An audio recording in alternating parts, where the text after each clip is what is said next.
kita bisa bertemu pada sore hari ini dalam keadaan sehat walafiat, dan juga kita bersyukur juga sampaikan sholawat serta salam kepada junjungan Nabi Muhammad SAW, sehingga dalam majelis yang sangat insya Allah bermanfaat ini kita bisa dapat berkumpul bersama ya teman-teman, bunda-bunda sekalian ya, insya Allah. Nah, di sore hari ini kita bisa dipertemukan dalam suatu forum yang bermanfaat, dalam suatu kajian yang insya Allah membawa kita ke arah yang lebih baik lagi, di kajian hijrah Info Muslimah Jember ya, dengan tema wanita kaulah kehormatan yang wajib dijaga. Nah, Masya Allah sekali ya topik kali ini. Dan alhamdulillah ya, keadaan kita bisa menuntun kita bersama-sama bertemu di kajian ini dalam keadaan sehat ya. Nah, pada sore hari ini kita bisa belajar dan menimbang ilmu bersama-sama ya teman-teman Buddha-Buddha soleha semuanya. Semoga sore hari ini kita mendapat kemuliaan dan keberkahan dan bisa selalu istiqomah, insya Allah. Bisa istiqomah bareng, seperti ada hadis yang mengatakan ya, barang siapa yang memudahkan langkahnya untuk menuju majelis, insya Allah ya, Allah akan memudahkannya juga dalam menuju surga. Amin, amin ya robbal alamin. Nah, bunda-bunda dan teman-teman soleha sekalian ya di sini ya, insya Allah materi kita ini sangat bagus sekali sore hari ini. Nah, sebelum kita masuk ke materi ya, saya akan perkenalkan dulu Ustazah yang akan mengisi materi kita sore hari ini, yaitu Ustazah Faikoh. Nah, beliau ini nama lengkapnya adalah Ustazah Faikoh Hima. Beliau adalah aktivis, juga pimpinan redaksi dari Info Muslimah Jember, dan kegiatannya itu adalah menulis artikel dan juga mengisi kajian-kajian seperti ini. Sangat memotivasi ya untuk wanita-wanita semuanya ya, insya Allah. Nah, kalau ingin tahu tentang Ustazah Faikoh lebih dalam juga bisa ngefollow akun Instagramnya Ustazah Faikoh ya, di IG-nya @faiko_hima double M ya, faiko_hima. Nah, Ustazah Faikoh sendiri ini punya dua orang putri. Yang pertama putrinya namanya Husna, 4 tahun, dan Haura 1 tahun. Ya, itu bio datanya Ustazah Faikoh Himah ya. Nah, untuk materi yang akan kita masuki beberapa menit lagi ini ya, materinya ini sangat luar biasa sekali ya teman-teman ya. Karena terkait dengan wanita, kemuliaan apa sih yang Islam berikan untuk wanita, dan kenapa wanita itu kehormatan yang wajib dijaga, dan juga wanita dalam pandangan Islam itu seperti apa, itu akan disampaikan semuanya dalam materi yang sesaat lagi kita akan ulas, kita akan bahas. Nah, dan unek-unek kalian, teman-teman dan bunda-bunda sekalian bisa disalurkan di sini, bisa disampaikan di sini juga. Maka dari itu ya, Allah akan memberi kita kemudahan ya dalam mencari ilmu di sini, dan di dalam Islam pun Allah akan memberikan aturan dan lindungan kepada kaum wanita yang dimana mohon maaf ini, yang dimana kita sekalian akan belajar bersama di sini ya. Semoga kita semuanya bisa tetap istiqomah, amin, amin ya robbal alamin. Nah, Masya Allah ya, menarik sekali ya pembahasan kita kali ini. Untuk buat bunda-bunda dan teman-teman yang sudah nggak sabar, bentar lagi kita akan mendengarkan pemaparan yang sangat rinci dan jelas dari Ustazah Faikoh, insya Allah ya. Baiklah, untuk selanjutnya saya serahkan ya, dan saya persilakan Ustazah Faikoh untuk mengisi materi selanjutnya. Waktu dan tempat dipersilakan, silakan Ustazah. Ya, bergabung. Ya. Makasih banyak Mbak Mary, Masya Allah. Ya, alhamdulillah ya teman-teman, sore ini kita masih diberi kemudahan ya sama Allah di tengah hari Ahad, kita semua membersamai keluarga ya pastinya ya, Mbak Mary juga ya pastinya ya. Iya, insya Allah, tapi dipermudah ini. Ya, kita sempatkan, dipermudah. Tadi seperti yang Mbak Mary sampaikan ya, semoga kita semuanya di sini nanti dikasih kemudahan Allah untuk meraih surganya Allah ya. Amin amin ya rabbal alamin.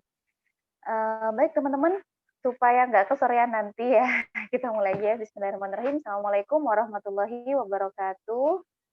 Waalaikumsalam warahmatullahi wabarakatuh. Ya, sore ini saya ketemu sama orang-orang yang istimewa ya. Beberapa udah saya kenal nih. Ada Mbak Manda, ada Mbak Wita ya. Kayaknya beberapa kali kita Assalamualaikum Ustazah. Waalaikumsalam Mbak Manda. Mbak Wita beberapa kali kita ketemu ya, tapi masih dunia maya aja ya Mbak Wita ya. Oke, ada Ustazah Husnul juga, ada tim dari Info Muslimah Jember ya, ada Mbak Rosi, dan ini ya, sohib kecil saya ya, Kak Distia. Kak Distia, kita ketemu lagi di sini. Kemudian yang lain ya, salam kenal buat teman-teman semuanya ya. Ada Mbak Rati, Mbak Eti, Mbak Sofia, Mbak Ulfia, Mbak Suharti. Assalamualaikum. Waalaikumsalam. Kak Ros. Assalamualaikum. Waalaikumsalam. Waalaikumsalam. Ya, saya yakin semua teman-teman di sini tuh nggak ada yang nggak repot ya, karena kita semua tuh istimewa, kita punya amanah yang juga istimewa. Dan hari ini kita akan ngobrolin tentang diri kita sendiri ya, tentang wanita gitu. Oke, bisa di-share ini slide saya mungkin dari tim admin, Mbak Admin.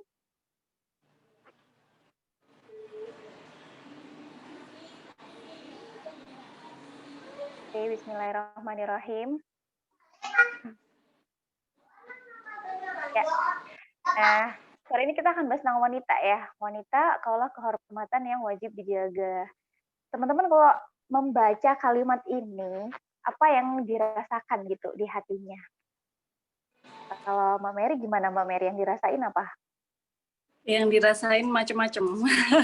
Macam-macam soal ya macam-macam Mbak. Karena kan sampai sejauh ini arti wanita yang sebenarnya baru dalam sisi pandangan Islam ini kita baru merasakan, kalau saya sendiri ya baru merasakan setelah beberapa akhir tahun terakhir ini kayak gitu.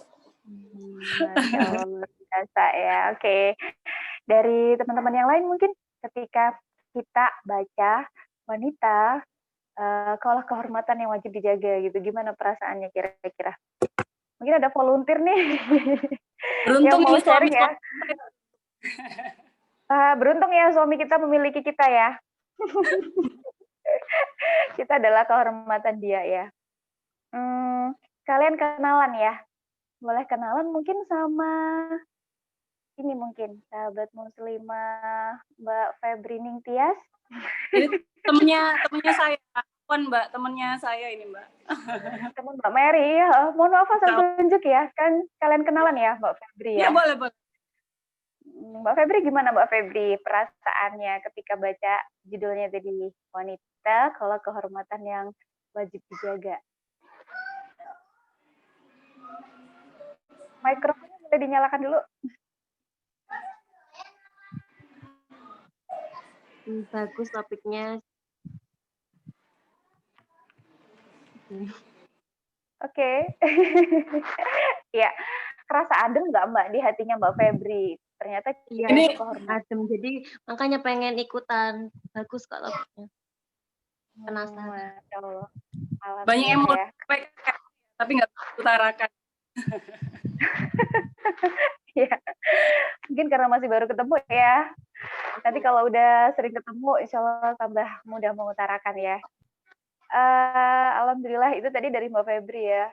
Kalau Mbak Wita, gimana Mbak Wita? Baca judulnya Mbak Wita.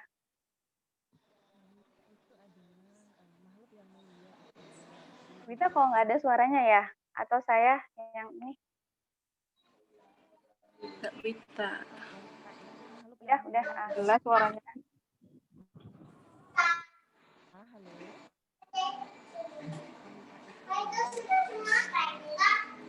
Dijaga ibadahnya.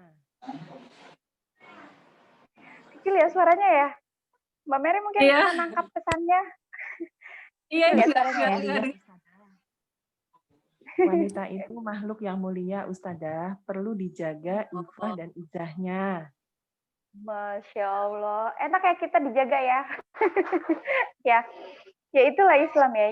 Nanti deh kita bahas ya. Wanita kalau kehormatan yang wajib dijaga. Ngobrolin tentang wanita, itu memang seperti nggak ada habisnya ya. Segala hal tentang wanita itu selalu menarik ya buat dibahas ya. Mulai dari ujung rambut sampai ujung kaki. Mulai dari kegiatannya juga ya. Mulai dari kegiatan wanita bangun tidur sampai tidur lagi. Itu nggak ada habisnya gitu ya untuk dibahas. Kebiasaan hobinya para wanita juga nggak ada habisnya untuk dibahas gitu. Sampai apa ya? Sampai kapan hari ada film yang viral itu, film apa, Tilik ya. Itu kebiasaan wanita ya, kebiasaan ibu-ibu ketika ketemu, ketika tilik-tilik, tilik bayi, tilik teman sakit, tilik apa-apa gitu ya. Kebiasaan kita kayak gitu ya. Itu seru-serunya wanita ya. Jadi ngobrolin tentang wanita, sebenarnya wanita itu istimewa banget ya, istimewa banget. Jadi yang di sini semuanya istimewa ya, teman-teman, luar biasa. Karena semuanya di sini wanita kan. Nah, kalau dalam hadis Rasulullah itu bahkan gitu ya, kita itu, keberadaan wanita itu disejajarkan dengan perhiasan. Ya, insya Allah semuanya udah pasti sering dengar ya hadisnya ya. Kalau adunya mataun, dunia itu adalah mataun. Dunia itu adalah perhiasan. Khairu mata'iha, dan sebaik-baik perhiasan dunia itu adalah wanita yang solihah. Tapi terlepas solihah atau nggak solihah, kalau solihah berarti sebaik-baik perhiasan ya. Nggak solihah pun, dunia itu tetap perhiasan. Wanita itu tetap perhiasan. Luar biasa, istimewa ya wanita itu ya. Terus kapan hari itu ya, saya sempat baca memnya itu tulisannya gini, siapakah orang yang paling jahat? Menurut teman-teman siapa sih orang yang paling jahat di dunia ini? Jadi itu ada gambar wanita gitu ya, gimana sih, kayak siluet gitu, nggak terlalu jelas, tapi dia itu punya sorot mata yang begitu tajam gitu, sorot matanya.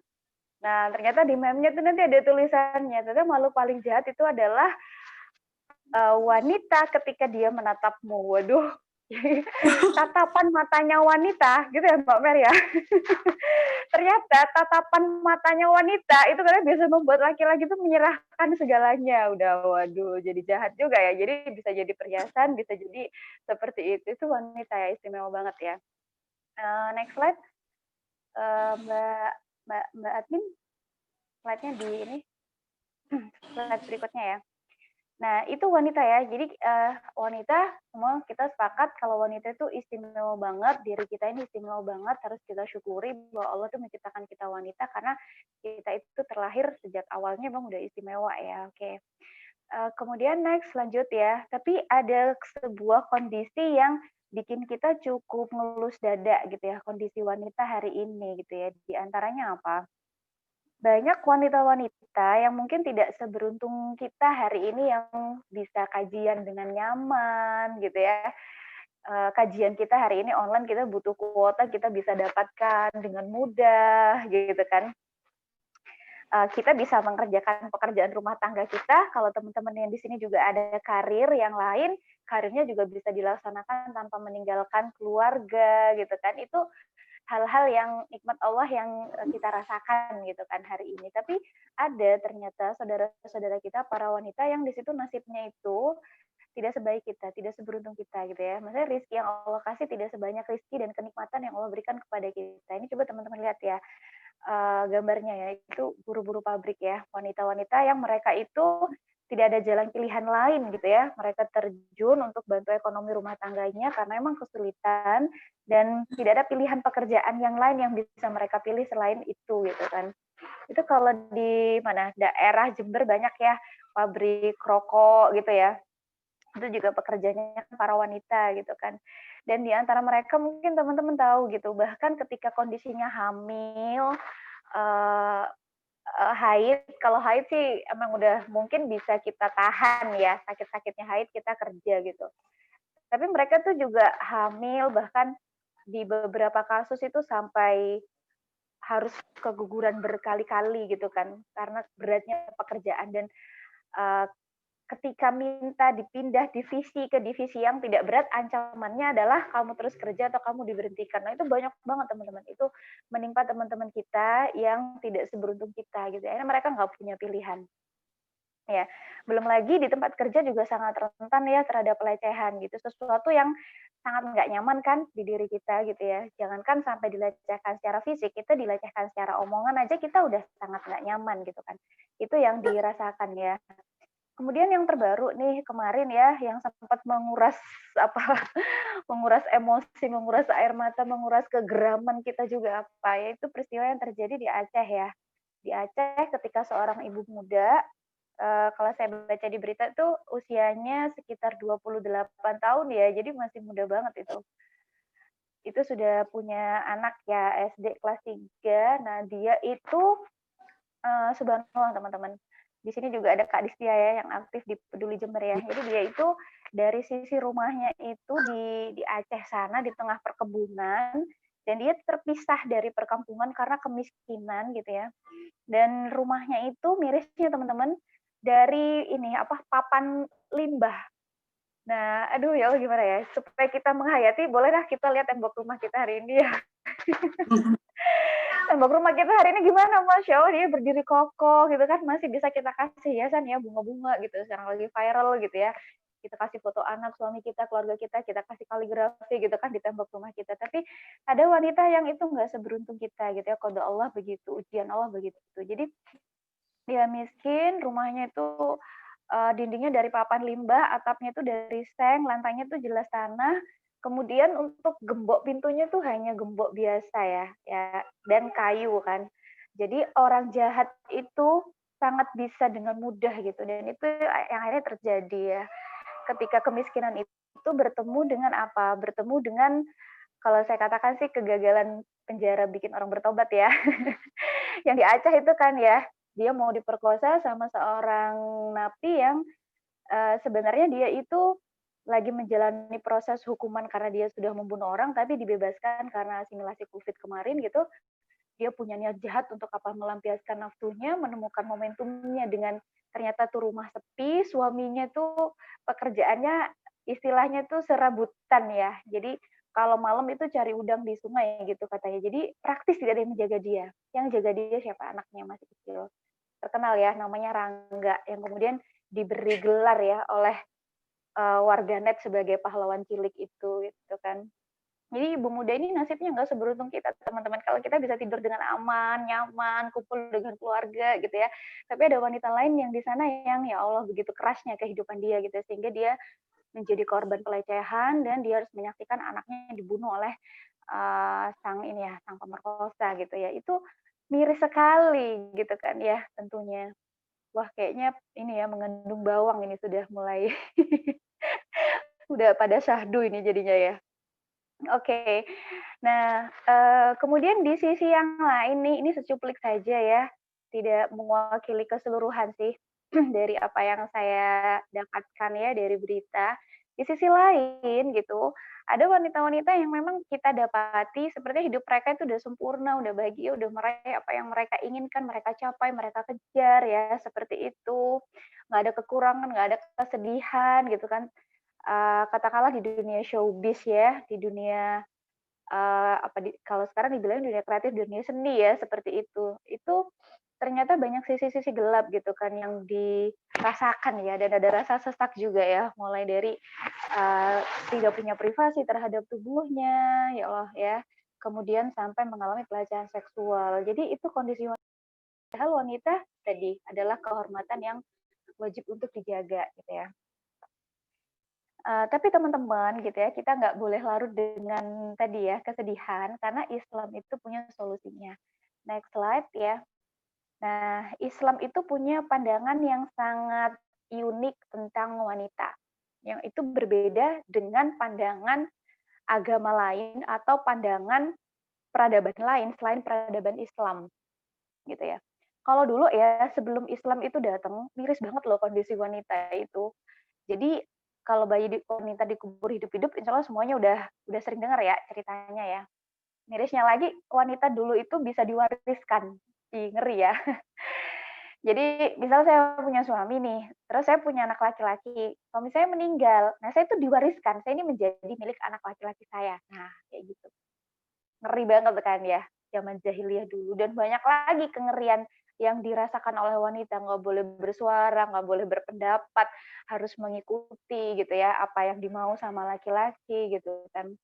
Nah, kalau itu zaman jahiliyah ya. Kalau hari ini mungkin kita muslim, tapi kita hidup hari ini belum dipimpin oleh Islam ya, tapi hidup kita hari itu banyak dipengaruhi oleh peradaban barat gitu kan. Peradaban barat memandang wanita itu sebagai aset, bener nggak? Investasi aset ya, misal muka gue ini investasi, mohon maaf, artis-artis Hollywood ya, sampai mohon maaf ya, bokongnya aja di asuransi, ya nggak? Jangan sampai lecet dikit itu ya, mahal gitu ya, jari-jarinya ya. Karena dianggap tubuh wanita itu adalah sebuah aset, itu peradaban hari ini gitu kan. Makanya di banyak apa ya, di banyak kepentingan itu selalu menempatkan tadi peradaban barat itu menempatkan wanita itu salah satu jalan untuk meloloskan kepentingan mereka, entah itu untuk produk gitu ya seperti itu, atau hal-hal yang lain ya yang tentunya tidak memuliakan kita ya seperti itu. Nah, kalau di Islam seperti apa sih pandangan Islam terhadap wanita? Next slide, Kak Admin. Jadi Islam tuh punya pandangan yang unik, yang beda gitu ya. Apa itu? Almar'atu, seorang wanita itu adalah ardon adalah kehormatan. Masya Allah. Yajibu ayyaton, yang wajib untuk dijaga. Jadi dalam pandangan Islam, wanita itu bukan aset gitu ya. Wanita itu bukan apa ya, aset materi, bukan segala macam yang di situ dianggap materi, tapi wanita itu adalah kehormatan, luar biasa. Kehormatan yang wajib untuk dijaga. Ini Islam ya. Gimana teman-teman sampai sini? Ngerasa makin cinta nggak sama Islam? Makin cinta. Masya Allah, makin cinta ya sama Islam ya. Islam menempatkan kita begitu indahnya ya. Jadi tadi wanita adalah kehormatan yang wajib dijaga. Oleh siapa sih wajib dijaganya? Jadi Islam tuh ada tiga ya, nanti yang wajib menjaga ya. Diri kita sendiri tuh wajib menjaga diri juga. Jadi ada di dalam Islam itu namanya ifa muru'ah, menjaga kehormatan diri. Nah, itu harus kita jaga. Kemudian wali kita ya, ayah kita. Kalau kita udah nikah berarti suami kita itu punya kewajiban ya untuk menjaga kita. Malahan di Islam itu ada istilah suami apa? Suami dayut itu ya, yang nggak punya rasa cemburu. Nah, ketika istrinya itu apa namanya nggak punya rasa cemburu dalam menjaga istrinya, nah itu dicela juga oleh Islam gitu ya, karena seorang suami dia punya kewajiban untuk menjaga wanitanya, cie gitu ya, boleh dikode nanti suami-suaminya ya. Oke, Dayus next. ya Kak, Dayus. Ya, Dayus ya. Oke, next slide. Dan Islam juga punya pandangan yang unik lagi yang kedua tentang wanita gitu ya, bahwa al-aslu fil mar'ah, bahwa hukum asal seorang wanita itu adalah annaha umun warabat al-bait, bahwa wanita itu adalah sebagai ibu, umun, dan pengatur urusan rumah tangga. Wah. Ini kayaknya kita harus ada di sektor domestik. Waduh. Apakah lalu tugas kita itu hanya mengurusi cucian anak-anak, masak-memasak, beberes, ngepel gitu ya? Apakah hanya itu? Ternyata bukan seperti itu gitu ya. Kalau tugas teknis-teknis boleh kita angkat pembantu gitu ya. Bahkan di dalam kitab yang saya kaji itu ya, terkait dengan hukum-hukum berumah tangga, andai kata seorang istri dia itu sampai kelelahan mengerjakan urusan rumah tangganya, maka suaminya itu harus membantu. Membantu itu bisa dengan dia bantu sendiri atau bayar pegawai ya, seperti itu. Karena tugas utamanya itu tadi umun. Umun tuh dia punya peran yang sangat penting. Dan ini sebenarnya bukan tugas yang remeh, bukan tugas yang terus rendah atau kelas 2 ya. Kan hari ini kan ada opini-opini begitu ya. Maksudnya menganggap peran sebagai ibu itu peran yang rendah gitu. Peran sebagai ibu itu peran yang remeh karena kalah dari laki-laki. Jadi kalau Islam itu dia tidak memposisikan laki-laki dan perempuan itu bersaing ya, tapi laki-laki dan perempuan itu adalah mitra. Mitra adalah apa? Mitra dalam beribadah kepada Allah. Nah, jadi bukan bersaing peran, bukan mana yang lebih keren, yang lebih hebat, mana yang lebih tinggi, lebih rendah, enggak. Karena dalam sebuah hadis ya, setiap orang, setiap kita adalah pemimpin dan setiap kita akan diminta pertanggungjawaban atas apa yang dipimpin. Seorang laki-laki, seorang suami, dia itu adalah pemimpin bagi istrinya dan rumah tangganya dan anak-anaknya. Dan dia diminta pertanggungjawaban tentang itu. Kita juga pemimpin atas siapa? Anak-anak kita, rumah kita, harta suami kita. Kita juga diminta pertanggungjawaban sesuai itu. Jadi pas gitu. Gitu ya. Seperti itu. Jadi posisinya itu memang mungkin berbeda tugas, tapi ini dalam rangka saling melengkapi dan tercipta apa? Sakinah, tercipta ketentraman gitu ya, tercipta ketentraman. Dan ini kan maksudnya saling bekerja sama. Dan ternyata di hadapan Allah itu dihisapnya juga sesuai kadar tugasnya masing-masing gitu. Dan ternyata nanti kalau semakin dalam kita kaji gitu ya, laki-laki dan perempuan tuh punya kesempatan yang sama-sama besar loh untuk meraih ridhonya Allah, surganya Allah gitu. Jadi surga Allah itu bukan cuma buat laki-laki ya. Cintanya Allah juga bukan cuma buat laki-laki. Gitu ya. Kemudian next slide. Next slide ya. Ini tentang peran mulia, peran penting, peran yang luar biasa gitu ya dari seorang ibu, bahwa hadis ini udah sering kita dengar ya. Sebenarnya dari hadis cuma diambil kaidah. Al-ummu madrasatul ula. Seorang ibu dia itu adalah madrasah, adalah sekolah yang ula, yang utama. Gitu ya. Mungkin kalau awalu pertama ya, ula yang utama, yang paling utama, prior itu adalah seorang ibu. Idza i'dataha, kalau kita menyiapkan seorang perempuan, seorang ibu, adadat syu'ban thayyiban, maka kita hakikatnya itu sedang mempersiapkan generasi yang terbaik. Wah, luar biasa ya peran kita ya. Teman-teman ketika membaca ini, ngerasa semakin istimewa atau ngerasa beban? Semakin Makin istimewa. istimewa. Istimewa. Semakin istimewa ya, alhamdulillah ya. Dan lebih hati-hati. Karena tugasnya luar biasa. Iya. Semakin istimewa, alhamdulillah orang asalnya semakin istimewa ya. Jadi semakin istimewa ya, karena ternyata kita itu bukan hanya rahim bagi setiap manusia.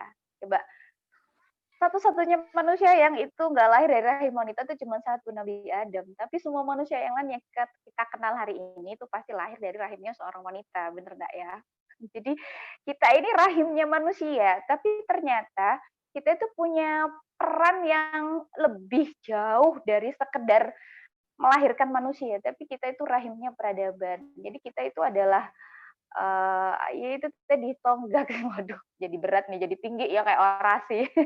Tapi kita itu sebenarnya punya peran yang luar biasa untuk mencetak gitu ya, kelak generasi itu akan seperti apa, itu tergantung dari para wanitanya. Itu kalau saya, kalau kita baca nanti ya, para ulama, nah maka kita itu akan menemukan di balik kesuksesan para ulama itu adalah seorang ibu yang tangguh, ya. Tadi siang nih ya, di jamnya si Husna bobo siang itu supaya bobo dibacakan cerita. Kebetulan ada kisah Zaid bin Sabit ya, sahabat Rasulullah yang luar biasa dia ya, hafal Al-Quran, ahli hadis, ahli ilmu ya, seperti itu. Jadi Zaid bin Sabit ini ketika umur 13 tahun, dia itu sudah sangat ingin ikut jihad waktu itu dengan Rasulullah. Tapi Rasulullah menyampaikan masih kecil, tidak diterima untuk berjihad. Dia sedih karena dia itu ingin membersamai Rasulullah. Dia cerita kesedihannya ke ibunya. Lalu ibunya bilang, pasti ada cara lain untuk dekat dengan Rasulullah. Kamu masih kecil, ada cara lain untuk dekat dengan Rasulullah. Akhirnya ibunya itu mendatangi tokoh-tokoh di Madinah, menceritakan anaknya itu begini. Akhirnya disarankan, oh kalau gitu bawa ke Rasulullah, ikutkan ke majelis ilmunya Rasulullah. Anakmu ini punya kemampuan. Waktu itu 13 tahun dia hafal 17 surat Al-Quran kalau nggak salah ya, seperti itu. Jadi ternyata saya baca, oh ibunya tuh punya visi banget buat anaknya, pantesan anaknya seperti ini. Nah, kalau kita baca lagi kisahnya Zubair bin Awam ya, misalnya ibunya tuh ternyata luar biasa gitu. Jadi selalu ada ibunya. Itu tokoh-tokoh para sahabat ya. Mungkin kalau tokoh kekinian nih yang kita kenal ya, kalau ibu-ibu nih pasti kenal sama Dokter Meta ya. Ibu-ibu yang punya anak MPASI nih kayak saya ya. Dokmed, kenapa sih gitu ya? Pasti udah ngerujuknya ke situ ya, Dokter Meta Hanindita itu. Kapan hari itu beliau posting menceritakan ternyata sejak kecil beliau itu udah sibuk sana sini, yang sibuk siaran, sibuk ini. Nah, apa yang mendorong Dokter Meta itu aktif begitu? Itu diceritakan ya oleh Dokter Meta di Instagram itu. Jadi beliau cerita bahwa ibunya itu pernah bilang gini sama Dokter Meta, Meta kamu tahu nggak? Itu kan Dokter Meta punya buku biografi tokoh-tokoh Barat. Nah, disebutin tokoh-tokoh Barat yang istilahnya itu punya sejarah di dunia ya. Ini waktu dia tuh juga sama kayak kita 24 jam, tapi dia bisa begini-begini. Terus tokoh yang ini bisa begini-begini. Kamu waktumu untuk apa kayak gitu. Jadi akhirnya tercetus begitu. Ya. Kita pasti tahu kan ya Dokmed itu ya Allah itu favoritnya ibu-ibu banget ya. Ya luar biasa beliau itu berbagi ilmunya gitu ya untuk kita. Jadi fix ya, di balik orang-orang yang hari ini kita katakan hebat, itu di baliknya itu pasti ada para ibu yang hebat. Nah, aduh, di belakang kita ada ibu kita enggak ya? Aplaus ya buat ibu kita doakan ya ibu kita. Dan semoga kita bisa meneladani ibu kita dan lebih baik lagi ya. Oke, itu perannya seorang ibu ya. Para ilmuwan Islam juga seperti itu. Ibunya tuh luar biasa. Para khalifah itu juga seperti itu. Ibunya tuh luar biasa. Mungkin pernah dengar ya kisah Khalifah Umar bin Abdul Aziz. Itu yang 2 tahun memerintah itu sama sekali nggak ada rakyatnya yang miskin. Malah zakat itu nggak menemukan harus dibagi ke siapa. Kalau hari ini kan bingung mau dibagi ke siapa ya Kak Distia ya, saking banyaknya yang harus dibagi gitu kalau hari ini ya. Ternyata Umar bin Abdul Aziz ini ibunya itu adalah seorang muslimah yang sederhana, takwa, jujur, luar biasa. Jadi selalu ada peran yang luar biasa. Oke, insya Allah kita ini sudah semakin mantep ya bahwa kita ini peran kita sebagai ibu itu bukan peran yang remeh gitu, membersamai anak-anak itu kayaknya itu nggak produktif emang. Saya ketika punya anak pertama Husna itu ngerasa menyusui itu nggak produktif. Istighfar ya, astagfirullahaladzim gitu. Nah, seiring tambah belajar gitu. Itu proses sebenarnya, proses mendidik dia gitu ya. Oke, next slide, Kak Admin.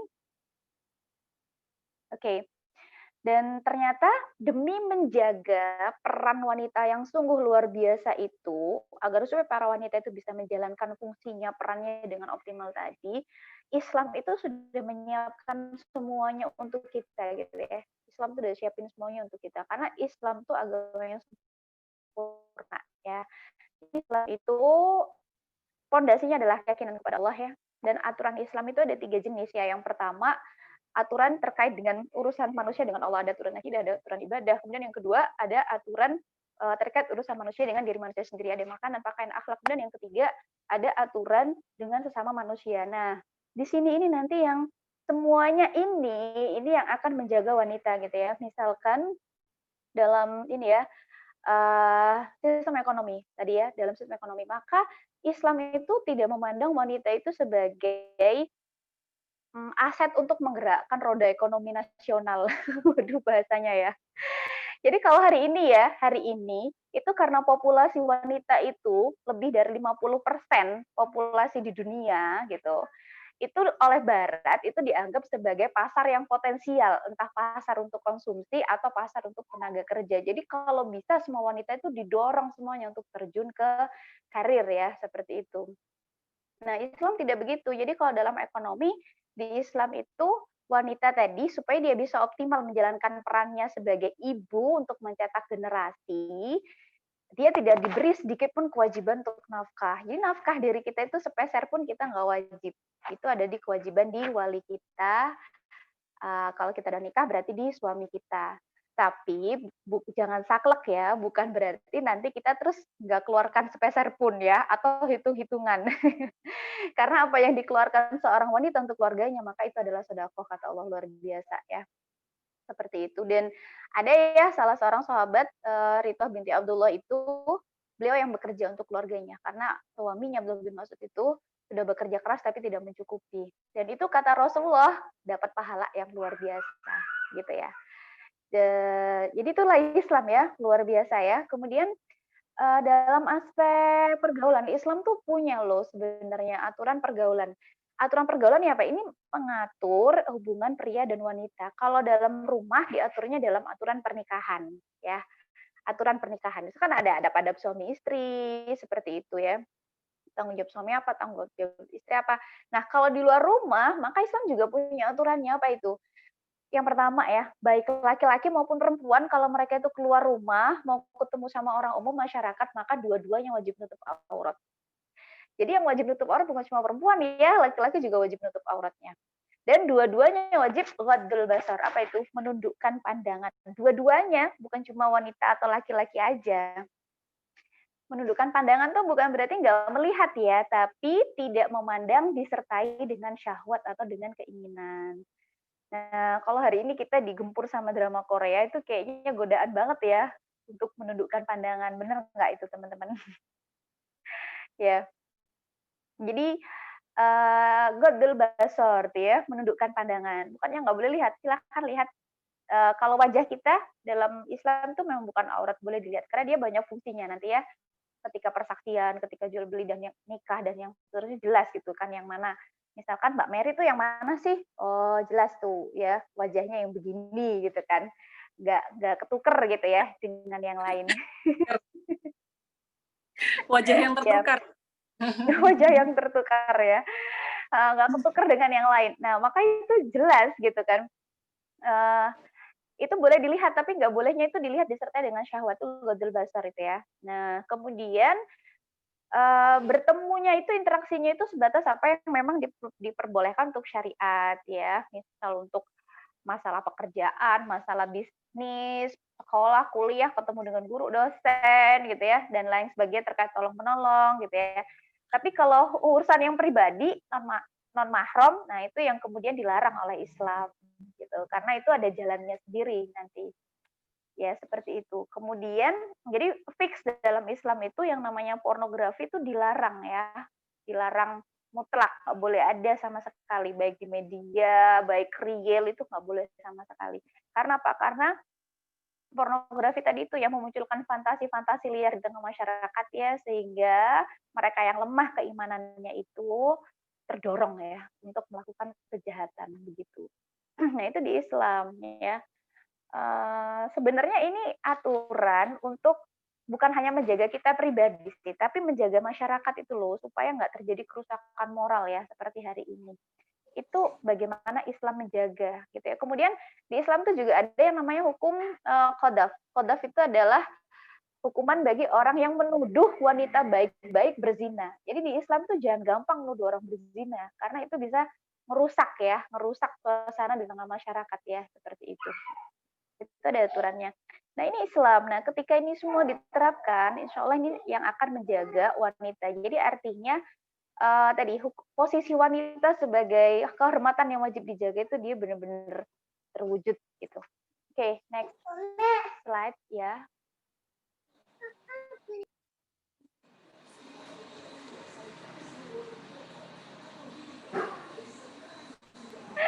Mohon maaf ada iklannya ya nih dari Kakak Usna. Nah, ini salah satu kisah sejarah ya. Jadi dulu pernah pada masa kekhilafahan Abbasiyah ada seorang khalifah namanya Al-Mu'tasim billah. Nah, Al-Mu'tasim billah. Dia terkenal karena apa? Karena dia itu menyambut seruan dari seorang wanita muslimah yang dilecehkan. Jadi ceritanya ada seorang budak wanita muslimah itu dilecehkan oleh orang Romawi. Romawi itu dulu kan di Eropa ya. Nah, dia teriak ketika dia dilecehkan, wah Mu'tasimah, di mana kamu Mu'tasim ya? Karena posisi seorang wanita itu dijaga kehormatannya bahkan oleh seorang penguasa itu dalam Islam gitu ya.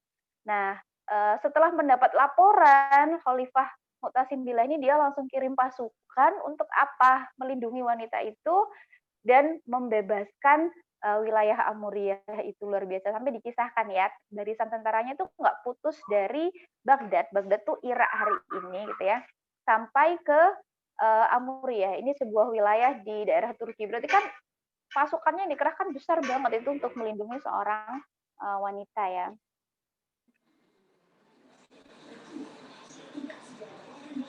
Oke, next slide. Kemudian pada masa Rasulullah sendiri itu dulu juga pernah ya, hampir sama nih kisahnya. Jadi seorang wanita muslimah itu belanja di pasarnya orang Yahudi, kemudian dilecehkan ya sama orang Yahudi itu. Jadi bajunya itu dicantolin gitu loh ke paku, sehingga ketika dia berdiri itu tersingkap auratnya. Terus orang Yahudi itu ketawa-ketawa gitu. Nah, itu kemudian menjadi apa ya, gongnya gitu loh. Sebelumnya orang Yahudi ini sudah ngorong-ngorong Islam sih, tapi ibarat kata tuh puncaknya gitu ya, klimaksnya itu ketika itu, sehingga kemudian Rasulullah itu bertindak tegas dengan apa, mengusir ya orang-orang Yahudi itu dari Madinah ya, karena mereka sudah mengkhianati perjanjian dengan Rasulullah. Jadi luar biasa gitu loh, itu untuk melindungi seorang wanita aja sampai seperti itu ya pembelaannya. Next, next slide. Oke, dan ini ada beberapa kisah gitu ya muslimah di sepanjang sejarah, yang kisah ini bisa menjawab apa ya, tudingan ya kan. Banyak juga ya yang menuding bahwa ketika Islam itu memposisikan wanita sebagai ibu, Islam itu sedang mengekang wanita. Wanita tuh kalau di Islam itu akhirnya dia nggak bisa aktualisasi diri, dia nggak bisa aplikasikan ilmunya, dia nggak bisa berkarya untuk umat, tidak seperti itu gitu ya. Karena tugas sebagai ibu itu tugas di rumah ya. Tapi kalau di luar rumah, kayak kita ya, kita ini kan kalau di luar rumah kan kita berarti anggota masyarakat, berarti kita juga bagian dari umat Islam. Nah, itu kita punya tanggung jawab yang sama terhadap umat ini. Kalau kita punya ilmu, kita punya keahlian, kita punya kemampuan, ya kita usahakan supaya dia bisa hadirkan manfaat kan ya, manfaat untuk orang lain gitu kan, dan juga manfaat untuk diri kita sendiri gitu kan, perbanyak amal soleh gitu ya. Dan ini kisah ya, muslimah yang tercatat ya di sejarah. Next, Kak Admin. Ini ada yang satu yang saya hafal ya. Bisa ditampilkan ya Kak Adminnya ya. Salah satunya itu ada namanya Maryam al-Asturlabi ya, Maryam al-Ijliya. Nah, dia ini ternyata seorang wanita, tapi dia tuh astronom. Dia hidupnya pada abad ke-10 ya. Karyanya yang paling terkenal itu astrolub istilahnya, semacam kompas untuk navigasi begitu, yang digunakan di apa namanya, laut ya, kapal laut ya. Alat tersebut digunakan oleh para astronom dan navigator untuk mengukur ketinggian di atas cakrawala benda langit, yang malam juga mengidentifikasi bintang atau planet. Jadi luar biasa ya. Kalau kita punya buku sains, kebetulan saya punya satu buku sains, itu biasanya ilmuwan yang disebut itu yang ilmuwan Yunani, kayak gitu-gitu kan, yang astronom. Ternyata di abad ke-10 itu sudah ada astronom ya, Islam, dan ternyata perempuan. Luar biasa gitu kan. Kemudian ini juga ada Sutaita. Nah, ini adalah seorang ahli aritmatika. Nah, ahli hitung-hitungan ya, teman-teman ya. Kita juga ahli ya, hitung-hitungan ya. Kita ahli hitung transferan dari suami, ya ahli banget. Gimana Mbak Mary? Langsung di-unmute gitu ya. Iya. Kita ahli itu kan, kita ahli banget atur pengeluaran keluarga.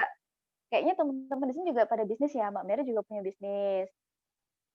Insya Allah. Iya, Mbak Mary juga punya bisnis ya, bisnis women. Kadistia juga punya bisnis. Siapa lagi ya? Kak Rosi juga punya bisnis. Pasti ahli ya, menghitung gitu kan.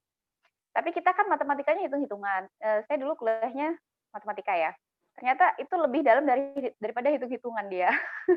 Itu gimana caranya bikin rumus, menemukan rumus begitu. Aritmatika ya, dan aljabar. Wah, ini kita kalau udah bicara variabel X, Y agak berat. Tapi ini seorang wanita loh yang menemukannya. Dan dia sejak kecil udah dibimbing oleh para ulama, termasuk oleh ayahnya. Dan ternyata dia juga ahli seni, ahli hadis, luar biasa, itu wanita. Jadi Islam nggak membatasi ya kita untuk berkarya untuk umat sesuai dengan ilmu kita. Karena apa? Itu loh, kita semua tahu ya hadis itu loh, bahwa ketika seorang meninggal terputus amalnya ya, kecuali 3, gitu kan. Apa itu? Ilmu yang bermanfaat, doa anak solih, Doa satunya apa anak ya? Kok jadi, ilmu yang kok sama. jadi ngeblank satunya? Sedekah jariah ya. Ya. Mm-mm. Nah, ilmu yang bermanfaat. Nah, ilmu yang bermanfaat itu yang dikejar kan itu pahalanya tuh apa? Luar biasa ngalir terus. Istilahnya begitu. Itu yang memotivasi ya. Oke. Next, lanjut. Jadi yang memotivasi itu bukan materi ya, bukan eksistensi, pujian, bukan itu atau gelar-gelar. Semakin bangga ketika gelarnya semakin panjang gitu ya, misalnya ke belakang. Hari ini kan begitu ya, hari ini banyak orang punya gelar tapi manfaatnya mungkin kurang bisa dirasakan gitu ya oleh masyarakat. Nah, kalau Kadang di Islam kita kadang gimana Mbak Mary? kadang bertentangan juga dari gelarnya yang diambil. Ngambilnya Benar. jadinya apa gitu. Oh, benar-benar ya. Itu hari ini ya. Itu ya. Kemudian next ada juga ini kisahnya seorang perawat ya, perawat pada masa Rasulullah nih, Rufaidah al-Aslamiyah gitu ya, seorang perawat sekaligus seorang dokter bedah pertama di dunia Islam. Jadi ini para sahabiah ya. Jadi dia lahir, tumbuh besar di Madinah, ayahnya Sa'ad al-Aslami seorang dokter dan dia ikut dalam perang Badar, mengobati pasukan yang terluka. Jadi dia juga ikut perang Uhud, Khandaq. Jadi artinya kalau dari sini kan saya ngelihatnya indah banget Islam itu ya. Islam tuh memang udah membagi ya. Islam Allah ciptakan laki-laki perempuan. Terus fisiknya beda dan masing-masing Allah kasih tugas yang beda. Tapi tugas yang beda ini itu saling ini loh, saling mendukung gitu kan. Misalkan ini jihad, yang berangkat laki-laki, yang perempuan siapkan logistik ya, jadi tenaga medis, itu kan saling support gitu kan ya, seperti itu. Kemudian yang paling kita kenal ya, kita teladani, ini ada Khadijah binti Khuwailid. Beliau itu bisnis women, sukses ya, kekayaannya berapa? Setengah atau seperempat kekayaan yang ada di Madinah, luar biasa ya. Berarti sukses banget. Artinya apa? Nggak ada masalah wanita muslimah jadi ibu, gitu kan ya, sebagai tugas utamanya, dan dia itu berkiprah gitu kan di tengah masyarakat. Oke. Kemudian ini ada istri Rasulullah juga ya, Ummu Salamah. Nah, Ummu Salamah ini juga bisa menjawab ya tudingan bahwa kalau di Islam itu kan memang ada kewajiban taat suami. Emang iya, taat suami, cari ridho suami, istri itu lemah lembut. Bahkan ada hadisnya ya, hadisnya yang begini itu. Saya waktu belum nikah baca hadis itu kayak ini berat. Begini, seorang wanita, istrimu yang ahli surga itu adalah yang ketika kau bersalah kepadanya atau dia bersalah kepadamu, dia yang datang kepadamu, pegang tanganmu dan berkata, suamiku, aku tidak bisa tidur sebelum kau maafkan aku. Gitu. Pernah baca hadis itu ya.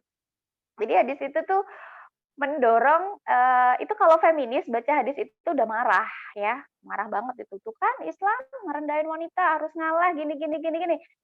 Nah, itu kalau setelah saya renungi ya, semakin ke sini menikah, terus semakin baca-baca lagi gitu di kitab, setelah saya renungi itu bukannya merendahkan, tapi lemah lembut itu adalah cara menyelesaikan masalah di rumah. Bener nggak? Bener ya? Coba kalau pas suami keras, kita keras, yang terjadi apa?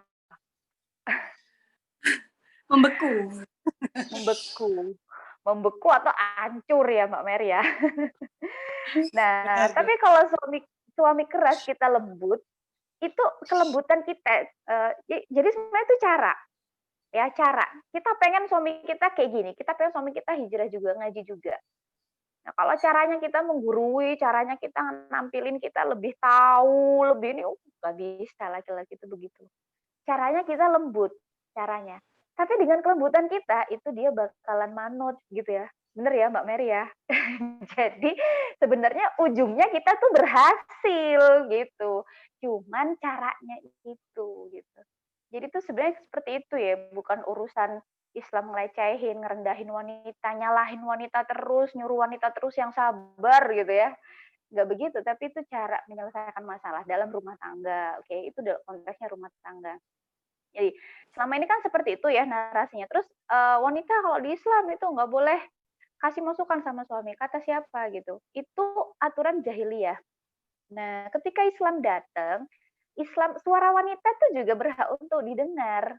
Nah, tapi kalau di rumah tangga memang penentu kebijakan terakhir tuh suami. Kalau kita udah utarakan pendapat ya kita nggak boleh maksa ya. Itu ujian juga sebenarnya bagi kita karena terkadang solusi yang Allah kasih itu nggak sesuai akal kita, tapi solusi itu Allah kasih ketika kita bersabar dan menahan diri dalam ketaatan kepada Allah.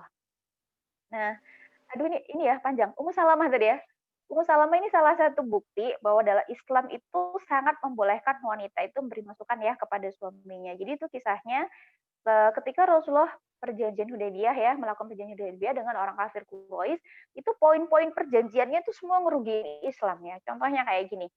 Kalau ada orang Quraisy masuk Islam, kemudian dia hijrah ke Makkah, kemudian orang tuanya nggak mengizinkan, maka dia harus dikembalikan ke Makkah. Hijrah ke Madinah, orang tuanya nggak mengizinkan, maka dia harus dikembalikan ke Makkah. Tapi kalau ada orang Islam dari Madinah murtad, gitu ya, terus dia itu pulang ke Makkah, maka dia tidak wajib dikembalikan ke Madinah. Nah, nggak adil. Karena PDW itu orang kafir Quraisy ya, itu salah satu contoh. Nah, jadi poin perjanjiannya ada 5, semuanya ngerugiin. Itu para sahabat itu seperti nggak terima. Rasulullah tuh bingung. Terus apa yang dilakukan supaya para sahabat itu percaya bahwa ini perjanjiannya sudah yang terbaik dan ini jalan untuk kemenangan Islam. Beliau akhirnya masuk ya ke kamar beliau, perkemahan beliau, maksudnya penginapan beliau. Nah, terus istri beliau itu Ummu Salamah minta masukan, cerita ke Ummu Salamah, ke istrinya. Terus Ummu Salamah menyampaikan, udah nggak usah ngomong apa-apa, keluar aja cukur rambutmu, tahallul. Pasti sahabatmu akan mengikutinya. Rasulullah ternyata manut mengikuti gitu ya. Rasulullah keluar cukur rambut, tahallul, ternyata semua sahabat mengikuti Rasulullah seperti apa yang dikatakan oleh Ummu Salamah. Jadi luar biasa ya. Kita boleh banget kasih pendapat sama suami kita, cuman wanita itu ya, lemah lembut ya. Jadi ketika menyampaikan lemah lembut itu cara kita gitu ya, supaya bisa sampai ke hatinya suami. Oke, itu ya. Ini terakhir dari saya. Jadi teman-teman, Islam itu sebenarnya is the best way ya, the best way untuk kita ya para wanita. Islam itu Ini jalan suaranya terbaik. lagi. Ya. Islam itu jalan yang terbaik bagi kita para wanita. Islam itu is the best way ya bagi kita. Nggak ada yang lebih sayang pada kita seperti bagaimana Islam itu menyayangi kita, termasuk juga nggak ada yang adil kepada kita selain Islam ya, yang udah adil banget kepada kita. Ini mungkin ayat penutup ya buat kita semua ya. Di Quran surat An-Nahl ayat 97 ya, barang siapa yang mengerjakan amal solih, baik laki-laki maupun perempuan, dalam keadaan mereka semuanya beriman, maka sesungguhnya akan kami beri balasan kepada mereka dengan pahala yang lebih baik dari apa yang telah dikerjakan. Luar biasa teman-teman. Jadi perjuangan kita dengan dorongan keimanan itu tadi dalam peran kita di rumah atau peran kita di tengah-tengah umat Islam akan Allah beri dengan balasan yang lebih baik, lebih indah. Ya mungkin itu dari saya, Mbak Mary. Wallahu a'lam bishawab ya. Kalau ada kebenaran itu datangnya dari Allah. Kalau ada hal-hal yang mungkin kurang tepat ya, kekurangan itu datangnya dari diri saya pribadi. Semoga ya kita semuanya yang hadir di sini diberi kemudahan oleh Allah untuk berproses untuk lebih baik lagi dengan Islam ya. Oke, itu dari saya. Sepertinya Mbak Mary-nya ini. Oke. Udah masuk lagi Mbak Mary-nya. Nah, ada hujan. Sebentar Ustazah. Oke, Masya Allah di sana hujan. Ustazah.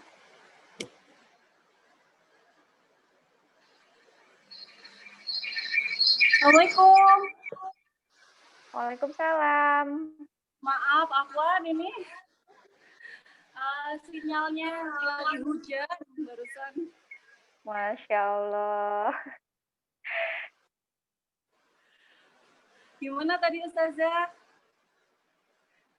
Udah saya tutup Mbak Mary. Udah selesai tadi. Baik, apa nih ya teman-teman solihat sekalian, karena kondisinya di sini baru aja hujan, jadi barusan sinyalnya terputus. Masya Allah, makanya. Alhamdulillah sudah nyambung kembali ya. Nah, teman-teman dan bunda-bunda solihat sekalian, mungkin ada yang mau dipertanyakan, bisa. Sekarang kita masuki sesi tanya jawab ya. Sesi tanya jawab ini kami batasi dulu untuk 3 penanya yang akan kami tampung dulu pertanyaannya. Monggo silakan teman-teman yang mau bertanya bisa ya, bisa sebutkan nama dan asalnya dari mana, serta langsung ke pertanyaannya. Mungkin ada yang mau bertanya, silakan mikrofonnya di-on-kan.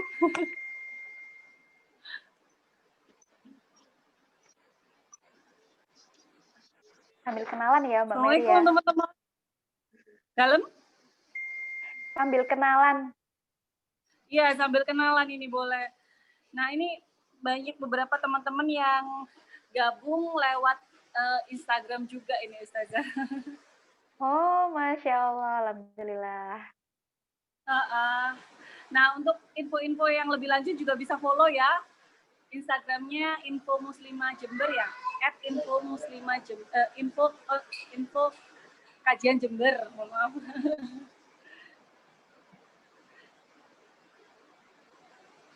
Silakan yang mau bertanya teman-teman. Di sini suaranya agak nggak dengar ya. Itu ada Mbak Septin kayaknya kasih jempol. Oh iya. Silakan Mbak.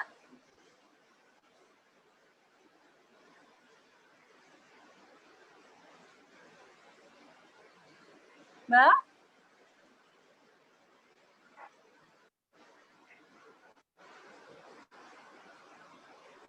Mbak, ini mikrofonnya di-on-kan.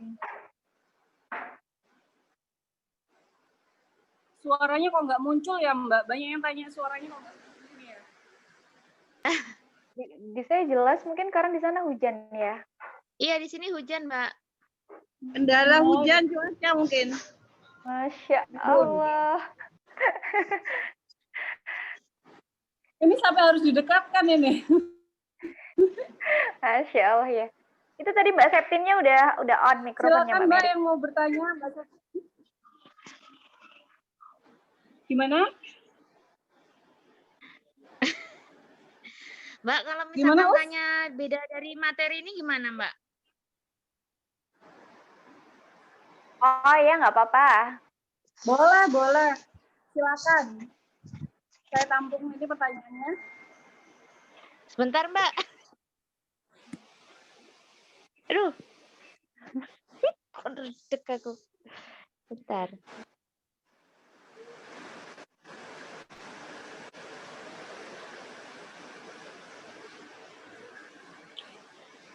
Yang sambil yang lain juga mumpung ini ada forum bisa bertanya, dipersiapkan pertanyaannya daripada unek-uneknya nggak tersalurkan. Bisa tanya ke Ustazah di sini ya.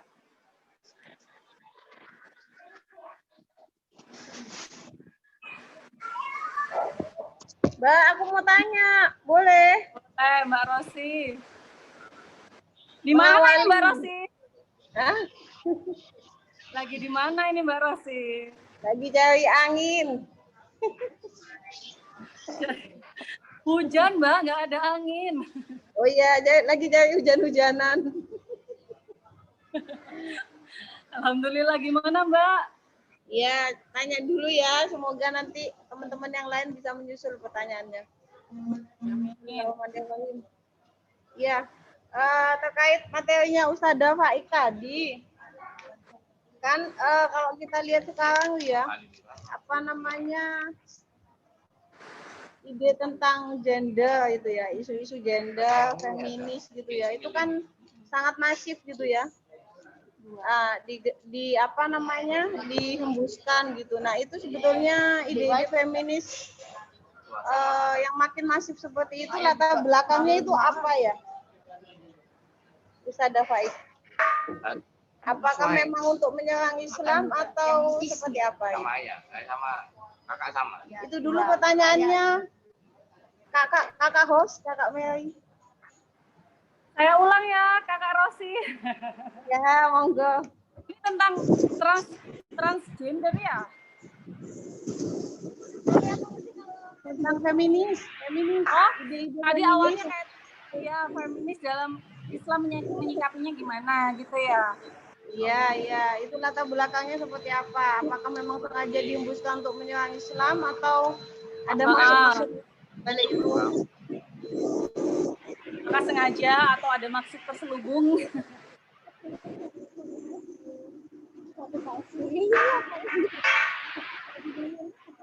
Ya, terima kasih Mbak Rosi. Yang lainnya monggo silakan yang mau bertanya.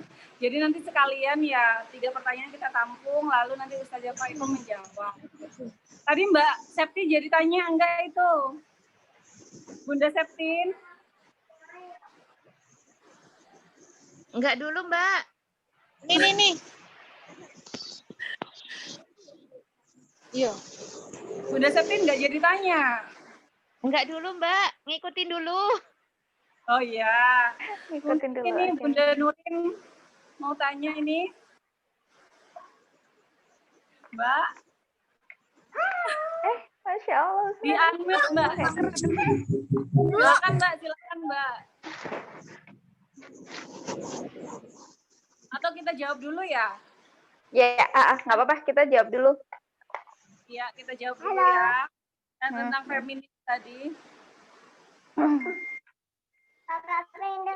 Jadi feminis ini gimana cara menyikapinya di dalam Islam ya Mbak? Gitu ya pertanyaannya ya untuk Ustazah Faiko ya. Ini ada unsur kesengajaan atau ada maksud yang lain? Subhanallah, Husna.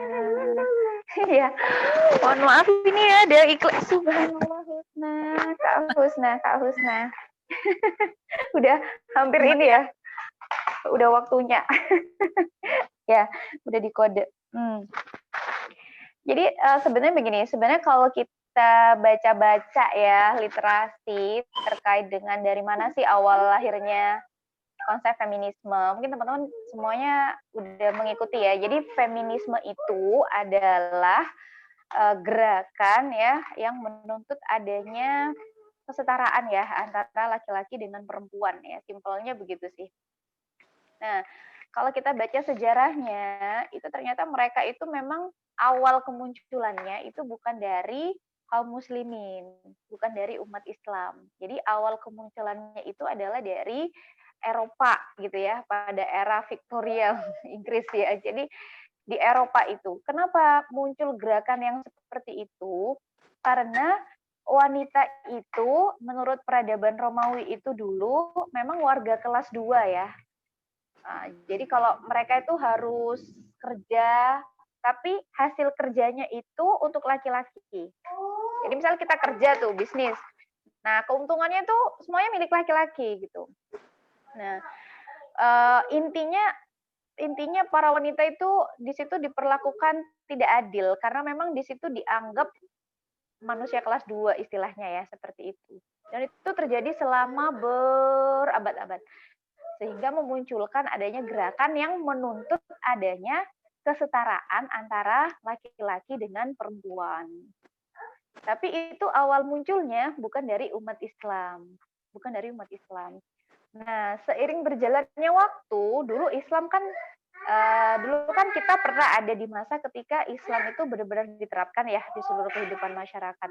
Di situ nggak ada muncul persoalan terkait dengan kesetaraan, nggak setara gitu, nggak ada. Karena hukum-hukum Islam itu udah adil, baik kepada laki-laki maupun kepada perempuan. Tapi semakin ke sini, ketika hukum-hukum Islam sekarang itu udah banyak ditinggalin ya. Jadi mohon maaf nih, mungkin saya kasih lihat ya. Ini kita fikih jadul, sampai kulitnya hilang ya. Sampai covernya hilang ya. Jadi ini kita fikih tulisan ulama Indonesia sendiri ya, Haji Sulaiman Rosyid. Ini fikih Islam itu lengkap sebenarnya teman-teman ya.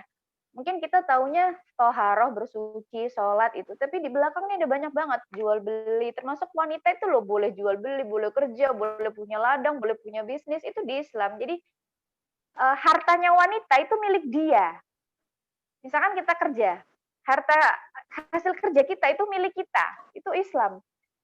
Kalau kata kebetulan suami saya itu orang hukum ya. Kalau di undang-undang perkawinan, ketika seorang laki-laki dan perempuan itu menikah, maka harta yang diperoleh selama pernikahan itu dianggap harta berdua. Misal yang kerja suaminya, istrinya nggak kerja, itu otomatis dianggap harta berdua. Misalkan yang kerja istrinya, suaminya nggak kerja atau sama-sama kerja, maka hasil kerja istrinya ini juga dianggap harta bersama. Sehingga kalau terjadi perceraian, makanya itu ada istilah ribut gonogini. Gitu. Kalau di Islam tuh nggak gitu. Harta istri atau perempuan tuh udah milik dia sendiri. Suaminya tuh nggak punya hak. tapi kita jangan pelit ya. Kita jangan pelit. Ini Hartaku, maksudnya hartamu, hartaku gitu ya. Nah, bener. Nanti dijadikan dalil itu suaminya, Mbak. Gini, jadi harta kita itu benar-benar memang harta kita itu di Islam. Nah, itu dulu di Eropa, di peradaban Romawi itu tidak begitu gitu loh. Nah, cuma semakin ke sini ketika banyak sekali hukum-hukum Islam itu ditinggalkan ya, tersisa hukum sholat, akhlak, ibadah, tapi hukum-hukum yang lain ya, yang udah Allah turunkan itu nggak diterapkan, akhirnya kan terjadi ketidaknormalan tuh di kehidupan umat Islam ya. Laki-laki nggak paham Islam banyak, perempuan nggak paham Islam itu juga banyak. Akhirnya menjalani rumah tangga nggak sesuai Islam itu juga banyak. Menjalani peran laki-laki dan perempuan nggak sesuai Islam itu juga banyak. Akhirnya ide feminisme ini kemudian dia itu dipasarkan istilahnya gitu ya ke kita umat Islam. Dan karena sekarang hukum Islam itu banyak ditinggalkan, seolah-olah ide ini tuh benar. Akhirnya banyak yang menerima gitu kan. Nah, jadi dan feminisme itu memang dia itu apa namanya ya? Kalau terkait ke Islam itu emang kadang apa namanya? Memang menyerang ya hukum-hukum Islam ya seperti itu. Gimana Mbak Mary? Enggak dilanjut lagi. Ah ya, Ya, saya pernah ya. Udah ini banget, udah kental banget sekarang itu kan di lingkungan Rame ya. Udah, benar gitu ya. Saya tuh pernah diskusi langsung sama seorang feminis perempuan yang udah puluhan tahun, bahkan beliau itu ikut menggagas undang-undang yang kesetaraan gender kayak gitu-gitu. Waktu itu beliau ke Jember bikin diskusi, kemudian saya hadir. Beliau mulai menyampaikan hukum Islam tuh loh yang mewajibkan istri taat sama suaminya, itu hukum yang nggak adil, itu hukum yang lebih mengunggulkan laki-laki. Akhirnya istri tuh nggak bisa berkutik, harus manut suami, kalau nggak manut nggak masuk surga. Kalau suami nyuruh ngebom, istrinya akhirnya harus ngebom. Waktu itu 2018 pernah ada ya bom Surabaya itu yang istrinya ngajak anak-anaknya itu ya, kayak gitu kan. Istrinya korah-korah, nyuci-nyuci, suaminya enakan minum kopi gitu ya, kayak gitu-gitulah ya digambarkannya. Banyak banget ya hukum Islam itu dibilang nggak adil, saya dengerin aja waktu itu. Setelah selesai beliaunya baru saya ngomong, Bu, sebenarnya di Islam tuh ada ayat di Al-Baqarah ya, dan milik perempuan hak yang sama dengan punya hak yang sama dengan laki-laki, hak yang seimbang dengan kewajibannya secara ma'ruf. Luar biasa Islam itu. Kita tuh punya hak atas suami kita. Sebagaimana suami kita tuh juga punya hak atas kita. Kita wajib taat sama suami kita, tapi suami kita itu ada kewajiban untuk berbuat ma'ruf, berbuat baik kepada kita. Dan ingat ya, di khutbah Rasulullah Haji Wada, Rasulullah itu udah berpesan bahwa istri itu adalah amanah. Itu beda banget dengan konsepnya Romawi dan peradaban lain. Zaman dulu kan istri itu barang, benda. Tapi di Islam tuh istri itu amanah. Jadi itu yang mungkin tidak banyak dipahami gitu. Kalau suami itu punya kewajiban untuk ma'ruf ya kan kepada istrinya. Bahkan itu di kitab ini ya, saya ada kitabnya. Nggak boleh suami itu bermuka masam kepada istrinya tanpa ada kesalahan dari istri, sampai kayak gitu loh teman-teman. Jadi jangan keluar kata-kata kasar kepada istri, wajahnya nggak enak aja ya di hadapan istrinya, tanpa istrinya ada kesalahan yang dilakukan, itu aja udah nggak boleh gitu di Islam. Nah berarti suami-suami perlu ngaji ya, bapak-bapak juga perlu kajian ya, begitu. Jadi sebenarnya feminisme itu nggak cocok sama Islam, karena Islam itu udah adil kepada perempuan. Nah, cuman hari ini ketika banyak dari kita nggak tahu Islam, karena Islam tuh nggak diterapkan, akhirnya feminisme nih jadi laku ya. Jadi yang harus kita lakukan apa? Yang harus kita lakukan ya kita meluruskan bahwa apa yang dituduhkan oleh para feminis bahwa Islam tuh nggak adil bagi perempuan itu salah. Itu banyak emang yang digugat feminis, misal waris laki-laki dapat 2 bagian, perempuan dapat 1. Nah, laki-laki dapat 2 bagian, tapi tahu nggak dalam harta laki-laki itu ada hak ibunya, ada hak istrinya, ada hak anak-anak perempuannya. Ya kan? Kalau dia punya saudara perempuan yang juga ini dia ada hak banyak gitu. Tapi kalau harta perempuan, harta kita ya udah itu milik kita, itu nggak ada hak siapa-siapa di dalamnya. Nah, cuman kita didorong untuk sedekah ya. Oh, kayaknya Kak Mary, oh ada. Kirain mau hilang lagi. Enggak. Menghilang Ya. untuk kembali. Oke, sampai sini dulu Mbak Mary ya. Kayaknya udah panjang juga penjelasan saya. Soalnya itu jawabannya. Gimana Kak Rosi? Kak Rosinya masih ada Iya. ya standby? Ada. Sudah jelas. Mantap. Alhamdulillah, Masya Allah ya. Nah, ini karena gimana? Nah, ini karena waktunya semakin singkat, ini ada pertanyaan lagi. Ada pertanyaan lagi, tapi ini namanya dirahasiakan. Oke. Itu buang lah esego. Ya ini buangan ini. Gimana? Kak Ros di mute dulu Kak Ros. Udah. Nah, Maaf lupa. Dirahasiakan ya. Pertanyaannya Ya, gini, silakan. Ustazah. Ya. Bagaimana seorang istri menyikapi keluarga suami yang sama sekali tidak benar-benar menjalankan syariat Islam. Istilahnya ini keluarga suaminya itu Islam KTP, gitu. Nah, boleh nggak sebagai istri ini mengajak atau menyampaikan untuk mempelajari Islam lebih dalam? Tapi posisi sang istri ini tidak dekat dengan mertua, dengan keluarga tidak dekat, kayak gitu. Nah, apakah atau cukup untuk disampaikan kepada suami saja, biar suami yang menyampaikan ke keluarga? Sedangkan posisi suami ini baru berhijrahnya itu baru, lebih dulu sang istri. Gimana itu Ustazah? Gitu. Ya oke. Masya Allah, luar biasa banget nih pertanyaannya ya. Panjang ini. Semangat banget untuk hijrah. Iya. Semoga dikasih kemudahan terus sama Allah ya, Mbak yang bertanya tadi ya. Oke. Jadi sebenarnya keluarga suami itu tanggung jawab suami ya. Ini kalau bicara kewajiban, tanggung jawab suami. Cuman sebagai bentuk kita istri yang sholihah, maka kita perlu menunjukkan kasih sayang dan kepedulian juga kepada keluarga suami gitu ya. Nah kalau kita lihat di keluarga suami itu ternyata masih belum menjalankan syariat gitu ya. Langkah apa yang harus kita lakukan gitu. Jadi yang pertama jelas kita sharing ya dengan suami ya, sharing dengan suami. Istilahnya tuh merancang plan bersama suami gitu ya, gimana untuk ngajakin keluarga besarnya, menjadi sahabat atau mitranya suami untuk dakwah di keluarga besarnya, istilahnya seperti itu ya. Kemudian ini kalau terkait dengan keluarga suami yang itu usianya memang lebih tua dari kita ya, ke mertua ya. Kalau ke orang yang lebih tua, ke mertua, itu kita ada cara-cara lain ya, cara-cara tersendiri yang itu kita bukan seperti menggurui kan, tapi kita berusaha untuk memahami, dekat, empati, dan mungkin kita masukkan konten dakwahnya itu dengan model bercerita gitu ya, atau kita ajak kajian bareng, seperti itu. Dan tentunya semua itu adalah proses ya Mbak Mary, jadi kita nggak bisa menuntut untuk instan gitu ya, cepat berubah gitu, atau dan proses setiap orang kan berbeda, itu kan nggak bisa kita samakan dengan proses kita ya, seperti apa. Nah, tapi yang terpenting kita itu memahami dulu, empati dulu kepada beliau. Misal ya,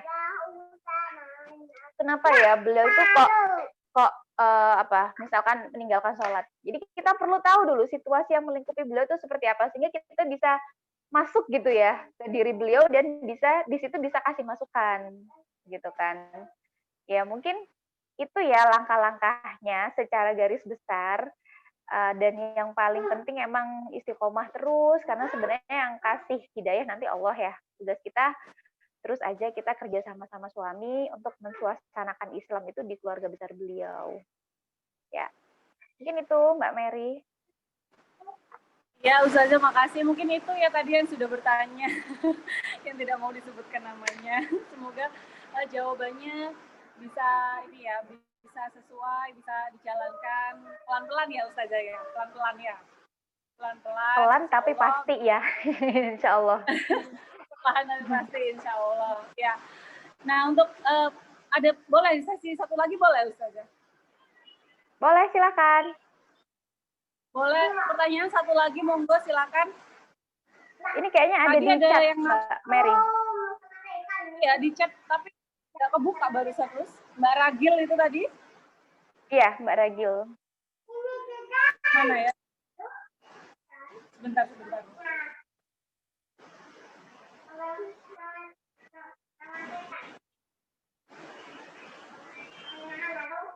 Kok di saya ini ya blank semua ya? Blank semua ya. Saya baca langsung dah Mbak Mary ya. Boleh. Ya, dari Mbak Ragil di Mangli, apakah perbedaan antara laki-laki dan perempuan itu harus bersifat mutlak? Apakah penetapan gender itu bukan justru menindas kita? Ya, oke. Oh iya, betul, ini sudah kebaca. Ada KUA hukum yang bisa menggugurkan kewajiban seorang suami untuk menafkahi istri dan anaknya ya Ustazah? Oh, ada lagi? Oh, gitu. Beda sama yang di chat sini. Oh, beda ya? Gitu. Soalnya baru beda. Ini. Gimana Mbak Mary? Menggugurkan kewajiban laki-laki? Yang Mbak Ragil dulu aja, yang di Mbak Ragil ya, oke. Ya, mungkin saya jawab singkat ya Mbak Ragil ya, karena waktunya juga udah mepet. Nanti kalau misalkan butuh diperdalam, bisa japri ya, atau di next forum ya. Apakah perbedaan laki-laki dan perempuan itu bersifat mutlak? Apakah perbedaan gender itu justru menindas kita? Jadi, gini ya, Allah ciptakan manusia itu udah kehendak Allah, kita nggak bisa ikut campur. Allah ciptakan manusia itu dari dua jenis, laki-laki dan perempuan, itu juga udah kehendak Allah, kita nggak bisa ikut campur. Nah, di perkara-perkara yang kita itu nggak bisa ikut campur, kita lahir sebagai perempuan, ternyata manusia itu cuma ada dua jenis, itu kita nggak usah susah. Kenapa? Karena kita tidak akan dihisap. Kita nggak akan diminta pertanggungjawaban oleh Allah. Jadi nanti di hari kiamat tuh nggak ada pertanyaan, Mbak Mary, kenapa sih kamu tuh jadi perempuan? Kamu dosa karena kamu jadi perempuan. Nah, itu nggak ada ya. Nggak ada gitu ya. Atau ke yang laki-laki misalkan ya, Pak Gunawan ya. Pak Gunawan, kenapa kamu jadi laki-laki? Oh, karena kamu laki-laki, kamu nggak berdosa, kamu langsung masuk surga. Itu nggak ada seperti itu. Ya, jadi laki-laki atau perempuan dari sisi penciptaannya itu Allah murni yang menentukan, itu tidak dihisap. Nah, cuman laki-laki dan perempuan ini itu memang secara fisik beda kan ya. Perempuan tuh punya rahim, laki-laki tuh nggak punya. Ini juga digugat sih sama aktivis feminis gitu ya. Perempuan punya rahim. Nah, dari situ kemudian Allah itu membagi peran perempuan itu di rumah tangga. Yang dibagi itu kan di rumah tangga. Di rumah tangga itu dibagi perempuan itu tugas utamanya ibu, karena apa? Karena dia punya rahim. Memang aktivitas hamil, melahirkan, menyusui itu ada di perempuan, gitu ya. Itu berat, oke itu berat, tapi laki-laki itu lebih berat lagi. Kenapa? Karena dia itu bertanggung jawab terhadap kita. Kalau kita kan bertanggung jawab terhadap diri kita sendiri, anak kita. Dia bertanggung jawab terhadap dirinya, diri kita, diri anak kita gitu loh. Jadi dari sisi tanggung jawab itu justru lebih berat. Dan di hadapan Allah nanti kita dihisapnya itu bukan berdasarkan jenis kelamin, tapi berdasarkan apakah kita masing-masing sudah melakukan amal soleh atau tidak. Ya, seperti itu. Ya, jadi dan itu kalau dipahami dengan sudut pandang Islam ya, itu insya Allah ringan. Justru itu yang tadi diciptakan kerjasama gitu ya, Mbak Ragil ya. Yang dituntut apa sih? Kebolehan bekerja. Boleh kok perempuan tuh kerja, mubah hukumnya. Ya, asal pekerjaannya bukan pekerjaan yang haram gitu kan. Kalau bekerja terus mau meninggalkan anak-anaknya itu nggak fitrahnya sebenarnya ya. Itu nggak fitrahnya. Nah, itulah yang menjadi sebab kerusakan hari ini. Dilema sebab kerusakan hari ini tuh ya seperti itu. itu. Ketika anak-anak tidak diasuh ibunya, diasuh siapa? Mungkin televisi, diasuh YouTube, ya, mungkin diasuh yang lain gitu kan. Nah, mungkin sementara begitu ya untuk Mbak Ragil ya. Nanti next bisa diperdalam Japri.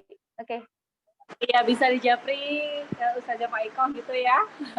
Semoga sedikit banyaknya bisa menjawab pertanyaan Mbak Ragil ya. Ini lanjut ke pertanyaan berikutnya ya, Us ya. Ya, silakan. Ya, ini juga private. Ini juga pertanyaannya private. Pertanyaannya gini, adakah hukum yang bisa menggugurkan kewajiban seorang suami untuk menafkahi istri dan anaknya? Gitu. Ada nggak hukum yang bisa menggugurkan? Ada. Ketika dia tidak mampu. Tidak mampu itu sakit keras ya, sehingga dia itu lemah, nggak bisa menafkahi, itu gugur memang kewajiban dia. Misal suami tiba-tiba, jangan suami kita ya, entah suami siapa ya. Misal contoh gitu ya, suaminya tiba-tiba kena kanker, sakit keras gitu ya, ya gugur kewajiban dia untuk menafkahi. Terus apakah nafkahnya berpindah ke istri kewajibannya? Sebenarnya enggak. Kewajiban untuk menafkahi kita itu berpindah ke kerabat dan ahli waris kita. Kalau kita punya saudara laki-laki, pindah ke dia. Meskipun dia punya anak dan istri. Itu istimewanya perempuan itu loh. Dia itu sampai kapanpun dia itu nggak pernah punya kewajiban menafkahi dirinya sendiri sebenarnya. Kan ini juga ya kadang kan seruannya, perempuan tuh kalau nggak kerja, nanti gimana kalau suaminya mati? Nah, hidupnya gimana? Sebenarnya perkara rezeki udah Allah atur satu. Kemudian yang kedua itu apa? Kalau di Islam, kalau udah diurut-urut ya, suaminya nggak bisa, ayahnya nggak ada, saudara laki-laki juga nggak punya, ahli waris laki-laki juga nggak punya, semuanya nggak ada. Kalau di Islam itu nanti kewajiban baitul mal, kewajiban negara untuk kasih dia nafkah secara langsung. Itu ada ya, ini di kitab ini nih. Nih Masya Allah. Nah, ini kitab ini nih bagaimana negara itu secara langsung dia itu membiayai rakyatnya yang nggak mampu. Itu di Islam. Cuma kan hari ini kan Islamnya kita itu nggak kafah ya, belum kafah. Ya makanya ya kan? itu. Nah, Islamnya kita tuh belum diterapkan semuanya. Akhirnya yang terjadi mau nggak mau, kalau kadang kasus suaminya meninggal kan nggak langsung ya keluarga itu mau menafkahi kan. Kadang kan misal kita punya saudara laki-laki, istrinya nanti loh kok itu kan adekmu, ya mosok kamu juga gitu ya.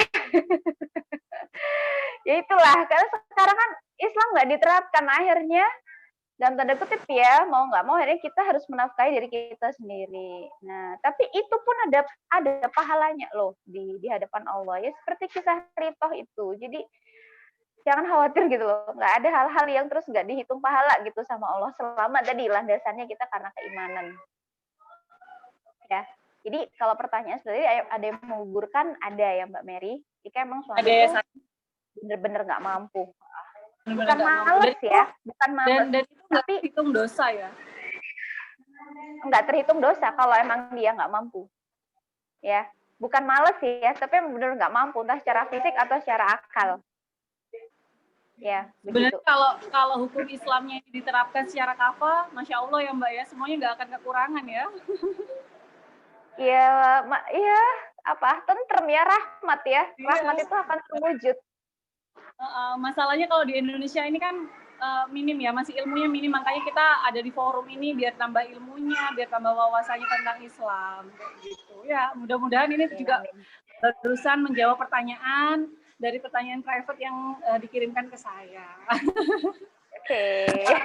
Karena ini waktunya udah hampir mendekati maghrib ya, sebentar lagi ini. Ya. Gimana teman-teman atau budak-budak sekalian ya, untuk sesi pertanyaannya mungkin saya akhiri untuk sesi pertanyaannya. Nah, barusan itu adalah topik yang sangat menarik yang kita bahas, dan kayaknya nggak bisa berhenti di sini, masih banyak sih yang tentang wanita yang harus banyak kita gali, kita ingin tahu macam-macam yang berkaitan dengan Islam, berkaitan dengan Islam menerapkan hukum Islam tentang wanita itu gimana. Ini saya sendiri pribadi ingin tanya banyak sebenarnya, tapi karena di sini posisinya saya sebagai perantara, jadi kita sampaikan dulu yang dari teman-teman gitu ya. Mungkin kita tutup aja dulu, gimana, Ustazah? Iya Mbak Mary. Boleh ya?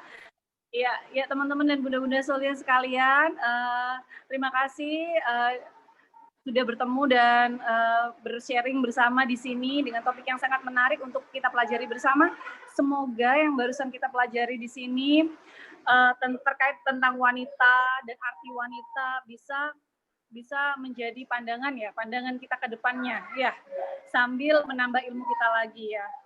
Dan karena pembahasan ini harus kita akhiri sampai di sini ya.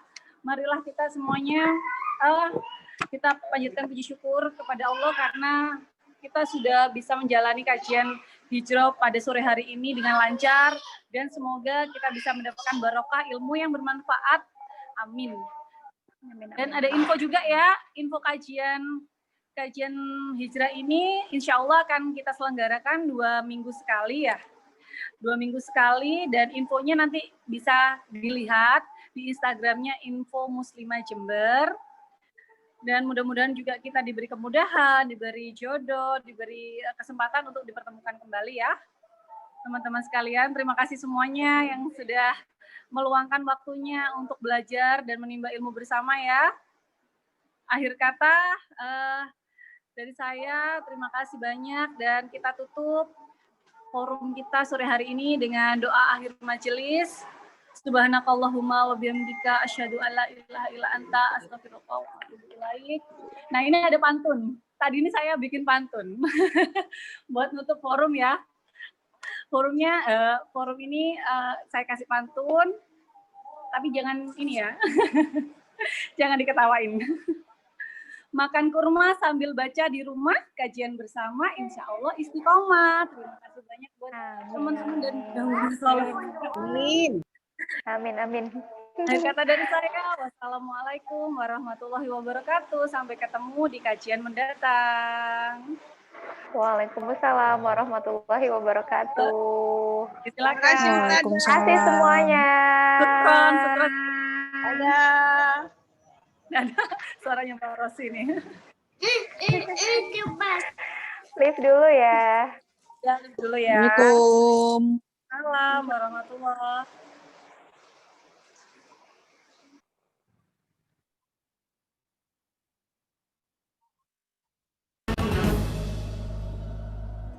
رقت عيناي شوقا ولطيبة ذرفت عشقا فأتيت إلى حبيبي فاهدأ يا قلب ورفقا صلي على